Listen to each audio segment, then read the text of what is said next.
دوستو، آج کی ویڈیو میں ہم آپ کو ایک ایسی چائے بنانے کا طریقہ بتانے جا رہے ہیں جو بوڑھے بچے جوان ہر ایک کے لیے فائدہ مند ہے۔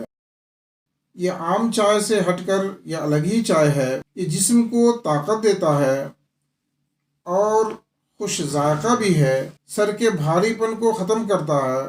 سر میں درد ہو رہا ہو یا جسم دردوں سے چور ہو تو یہ چائے آپ استعمال کریں اور درد سے چھٹکارا اور نجات پائیں۔ چائے اس طرح ہے کہ پنواڑ کے بیج 1 کلو لے کر انہیں خالص گائے کے گھی میں بھون لیں۔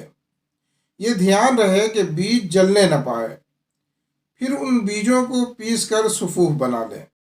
پھر اس میں جائفل، خسخس، جاوتری، سونٹ، لونگ ہر ایک 6 گرام اور دارچینی 12 گرام اور چھوٹی الائچی کے بیج 24 گرام اور زعفران 3 گرام، ان تمام چیزوں کو بھی پیس لے۔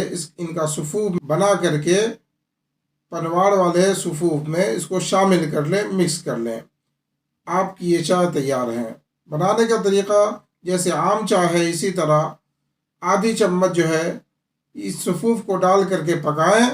میٹھے کے لیے شکر یا شہد یا گڑ کا استعمال کر سکتے ہیں۔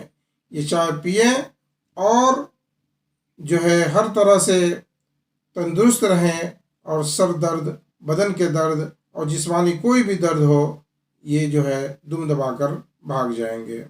اس طرح کی مزید معلوماتی ویڈیوز دیکھنے کے لیے ہمارے چینل کو سبسکرائب کریں اور ویڈیوز کو لائک اور شیئر کریں۔